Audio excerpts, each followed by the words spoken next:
La Argentina sería el granero del mundo. En los primeros tramos del siglo XX, la producción de trigo habría de quintuplicarse. La mitad de la misma iría a la exportación. Todo hablaba de un progreso creciente, ordenado y además divertido. En 1901, en la primera carrera automovilística argentina, con un locomóvil a vapor, triunfaba Marcelo T. de Alvear, quien 21 años después sería presidente. También Buenos Aires dejó de ser la gran aldea. En 1903 aparecieron los primeros taxis. En 1905, la Reina del Plata llegó a tener unos 15.000 teléfonos, aunque sonasen a menudo en Cocoliche.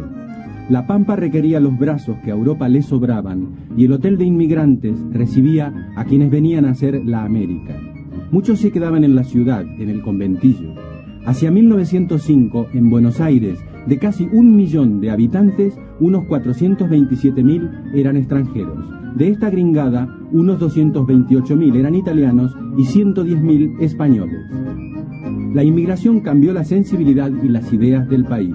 El radicalismo, liderado por Leandro N. Alem desde el siglo pasado, acogió en sus filas el impulso renovador. Lo mismo el Partido Socialista, fundado por Juan B. Justo en 1896. En 1904, Alfredo Palacios se convirtió en el primer diputado socialista del país y de toda América. Salió electo por La Boca, barrio al que, según Florencio Sánchez, le habían salido los dientes. Buenos Aires, vestida de asfalto, apostaría por la vorágine del humo y las bocinas de los autos. El coronel Ramón L. Falcón, jefe de policía, avanzaba por la avenida Quintana. Era el mediodía del 14 de diciembre de 1909. Antes de Callao, alguien se abalanzó sobre su carruaje y le arrojó una bomba. Falcón y su secretario volaron por los aires. Simón Radovisky fue el autor del hecho. Su grito de «¡Viva la anarquía!» fue la rúbrica de un atentado que conmovió al país. Falcón en persona había dirigido el desalojo de numerosos conventillos donde era fuerte el anarquismo. Para los ácratas, Falcón era un blanco justificado. Menor de edad, Radovisky no pudo ser fusilado. Permaneció encarcelado en Ushuaia 20 años. Indultado por Irigoyen, en 1929 se exiló en México. El radicalismo pudo acceder al gobierno. Precisamente Irigoyen había rechazado los cargos oficiales que le ofreciera el presidente Sáenz Peña durante su gobierno. Irigoyen no quería cargos, sino la democratización del derecho al voto. De este modo, el país entró en una etapa democrática, donde las mayorías pudieron expresarse a través de las urnas.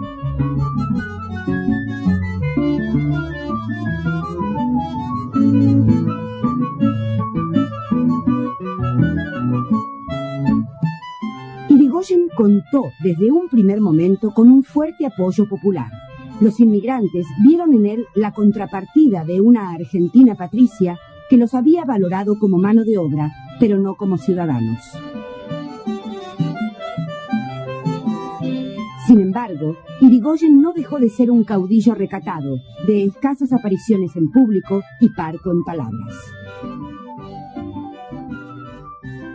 El primer gobierno radical estuvo signado por una coyuntura particular, la Primera Guerra Mundial. La Argentina se beneficiaba del comercio con los países europeos involucrados en la guerra. Les vendía carne y trigo y hasta les concedía créditos para financiar sus compras.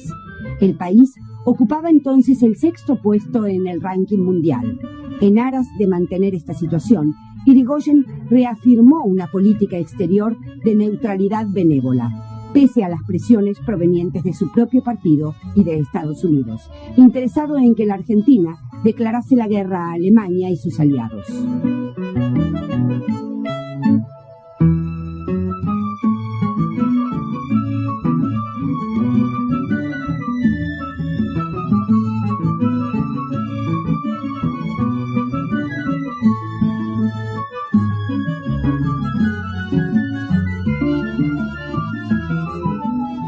Durante la primera presidencia se alcanzaron grandes logros, sobre todo en educación, también existieron grandes conflictos. Cuando en 1918 terminó la Primera Guerra Mundial y las exportaciones se redujeron, la situación económica se puso más difícil. El gobierno debió hacer frente a reclamos sociales, a los cuales no atinó a dar respuesta. En 1918, en Córdoba, los estudiantes universitarios iniciaron una serie de huelgas y movilizaciones que se extendió a otras ciudades e incluso hizo vibrar a toda América Latina. Tras sostener diversos enfrentamientos con la policía, los estudiantes lograron que el gobierno de Irigoyen aceptara sus reclamos. Renovación de las cátedras por concurso, derecho de agremiación, participación estudiantil en el gobierno universitario, autonomía de las altas casas de estudio y que los planes de enseñanza de la universidad respondiesen a las necesidades del país. En 1916 se inició el mandato de Hipólito Yrigoyen, elegido por las mayorías. En 1922, Yrigoyen traspasó el gobierno a Marcelo T. de Alvear, también vencedor en las urnas. En 1928, el voto volvió a favorecer a Yrigoyen y Alvear le cedió el gobierno. Pasarían 55 años para que un presidente electo volviese a transmitir el mando a otro presidente electo. Aunque Yrigoyen y Alvear eran radicales, ambos representaban tendencias diferentes. Don Hipólito era el representante de los llamados peludos y don Marcelo de los galeritas. Amante de la cultura, la elegancia y las buenas costumbres, Alvear tranquilizaba a las clases propietarias. Para mayor tranquilidad, su esposa, doña Regina Pacini, había sido cantante de ópera, y el bel canto tranquilizaba a quienes contemplaban los dramas desde el palco.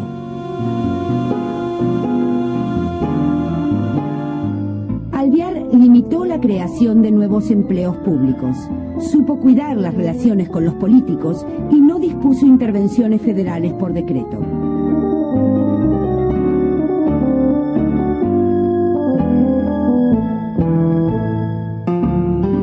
Alvear se sentía cómodo. La inflación era cero, el salario industrial básico se había más que duplicado y las relaciones entre el peso y el dólar eran apacibles.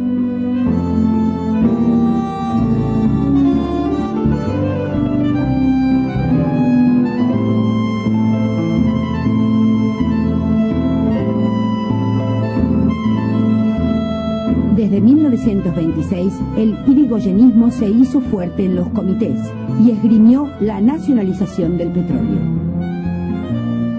En 1928, la victoria de Yrigoyen fue 3 veces notable, por la alta participación ciudadana, por alcanzar el 60% de los votos y por triunfar desde el llano sin la bendición de Alvear. La visita del presidente Hoover confirmó el interés de Estados Unidos por la Argentina, pero la vuelta del peludo al gobierno fue vista por los conservadores como el regreso de la chusma. En 1930 sonó la hora de la espada. El país tardaría décadas en recuperarse de aquel golpe. El presidente constitucional Hipólito Yrigoyen fue derrocado por el general José Félix Uriburu. Como resultado del primer golpe militar, sobrevendría medio siglo de inestabilidad institucional. La calle era un volcán y los aviones militares cruzaban el cielo. Se rumoreaba que en La Plata se habían movilizado algunas guarniciones en respaldo del orden constitucional. Yrigoyen viajó a la capital bonaerense, pero se dio cuenta que estaba solo y escribió: ante los sucesos ocurridos, presento en absoluto la renuncia al cargo de presidente de la Nación Argentina. Dios guarde a usted.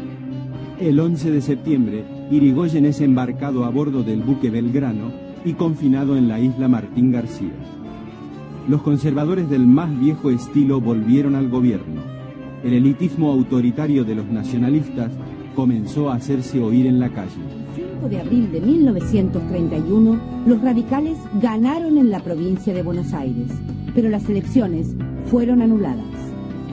Meses más tarde, proscripto el radicalismo, en las presidenciales triunfó el candidato de la llamada Concordancia, el general Agustín P. Justo. Fue la consagración del denominado fraude patriótico. Hasta los muertos votaron.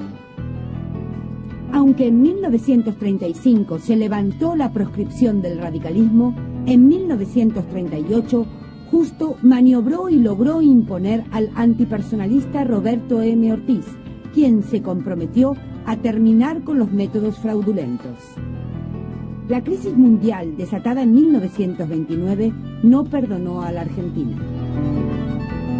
La caída de los precios internacionales de las carnes y los cereales agravó la depresión. Cundieron la miseria y la desocupación. Aún hoy muchos recuerdan esos años como la década infame.